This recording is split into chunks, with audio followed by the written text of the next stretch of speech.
Hello friends, welcome my YouTube channel CD RK Seni B.Ed classes. Today we will study knowledge and curriculum, ज्ञान एवं पाठ्यक्रम। देखिए B.Ed पाठ्यक्रम के अंतर्गत आपके यह पेपर जो अति महत्वपूर्ण है और आपकी परीक्षाओं की दृष्टि से भी जो आज हम टॉपिक अध्ययन करने जा रहे हैं, धर्मनिरपेक्षता की विशेषताएं। देखिए, धर्मनिरपेक्षता का टॉपिक आपकी परीक्षाओं में प्रतिवर्ष आता है, तो हमने धर्मनिरपेक्षता क्या है, धर्मनिरपेक्षता के सकारात्मक नकारात्मक पक्ष, धर्मनिरपेक्षता के उद्देश्य का अध्ययन कर लिया है। इन सब के वीडियो हमारे YouTube चैनल पर मौजूद हैं, तो आप वहां जाकर उन्हें देख सकते हैं। आज की क्लास में हम जो धर्मनिरपेक्षता की विशेषताओं के बारे में अध्ययन करेंगे, तो आपसे मैं निवेदन करना चाहूंगा कि यदि आप हमारे YouTube चैनल पर पहली बार आए हैं तो जल्दी से हमारे YouTube चैनल को सब्सक्राइब कर देवे और पास ही बने बेल आइकन के बटन को दबा देवे, जिससे हमारे द्वारा हमारे YouTube चैनल पर जब भी कोई वीडियो अपलोड की जाती है तो उनके नोटिफिकेशन आपको मिल सके और आप परीक्षा की अच्छी तैयारी कर सको। तो आइए देखते हैं धर्मनिरपेक्षता की विशेषताएं। देखिए, धर्मनिरपेक्षता की पहली विशेषता है बुद्धिवाद का विकास। देखिए,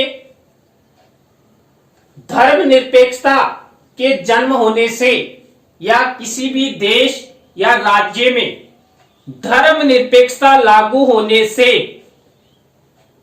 बुद्धिवाद का जन्म होता है। अब बुद्धिवाद का जन्म कैसे होता है? देखिए, धर्मनिरपेक्षता के कारण प्रत्येक घटना के लिए धर्म पर आश्रित रहने की बात समाप्त हो जाती है।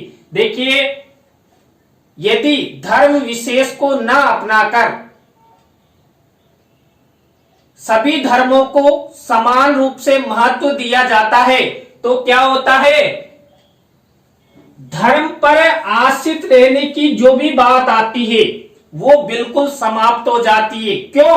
क्योंकि हम सभी को समान रूप से महत्व देते हैं। इसमें धर्म विशेष को महत्व, धर्म विशेष को संरक्षित नहीं किया जाता है।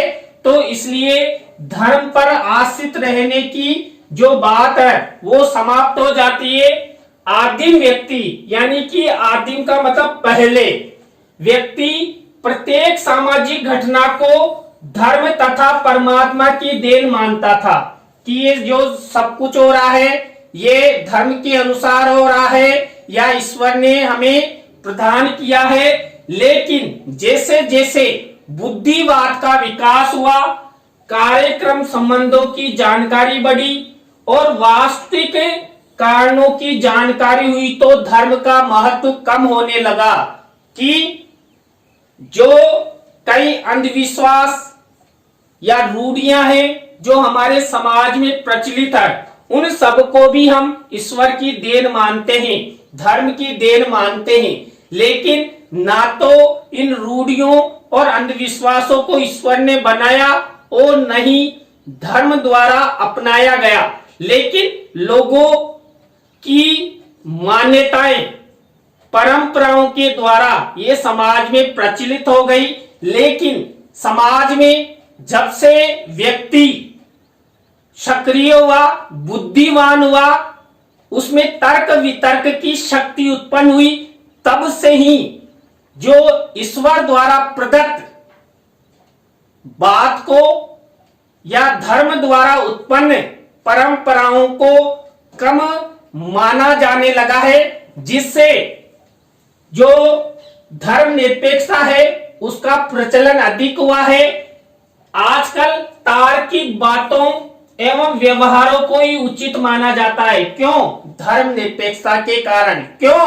क्योंकि धर्मनिरपेक्षता अपनाने से ईश्वर द्वारा प्रदत्त और समाज में प्रचलित धर्म आधारित जो रूढ़ियां, अंधविश्वास, जो परंपराएं हैं, उनको शिक्षित और बुद्धिमान व्यक्ति बिल्कुल भी नहीं मानते हैं।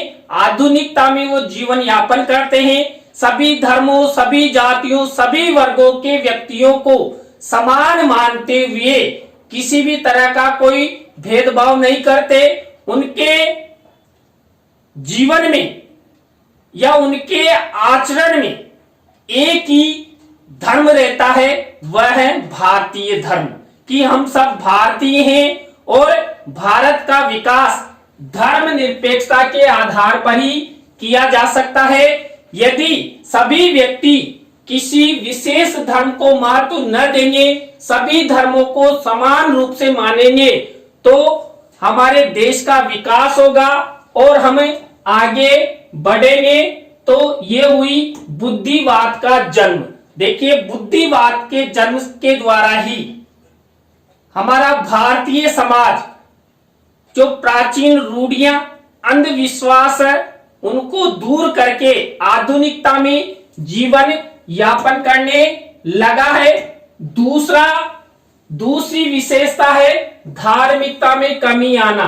देखिए, पहले हम धर्म में अधिक विश्वास करते थे और धर्म में अधिक विश्वास करने के कारण हम अशिक्षितता का जीवन, निरक्षरता का जीवन, अज्ञानता का जीवन जीते थे। लेकिन जो जो आधुनिकता का विकास हुआ, शिक्षा का विकास हुआ, लोगों में जागरूकता आई, बुद्धि का विकास हुआ, तो क्या होने लगा? धर्म पर जो धार्मिकता है, धर्म आधारित धार्मिकता की न्यूनता आने लगी। धर्म निरपेक्षता के वातावरण के कारण धार्मिक संस्थाओं का महत्व कम होने लगा है। देखिए क्यों? क्योंकि भारतीय संविधान में धर्म निरपेक्षता को अपनाया गया है और भारतीय संविधान के अनुसार भारत का कोई एक विशेष धर्म नहीं है। सभी धर्मों को समान रूप से समरूपता लेते हुए आदर और सम्मान प्रदान किया गया है। तो इसलिए लोगों में जागरूकता के कारण धार्मिकता की भावना कम हुई है। इसका मुख्य कारण ये है कि धर्म के नाम पर आजकल उच्च एवं निम्न स्तर को निर्धारित नहीं किया जा सकता। मान लीजिए कोई गरीब है, कोई अमीर है, तो उसको धर्म के आधार पर विभाजित नहीं किया जा सकता। पहले जो व्यक्ति धार्मिक कर्म कांड जितना अधिक किया करता था, उसको उतना ही अधिक महत्व दिया जाता था। लेकिन वर्तमान में क्या है? लेकिन अब उसी व्यक्ति को पिछड़ा हुआ व्यक्ति माना जाता है कि यह व्यक्ति अधिक धार्मिक कर्म कांडों में व्यस्त रहता है, यह आधुनिकता में जीवन नहीं जीता है, यह अपने परिवार का आगे विकास नहीं चाहता।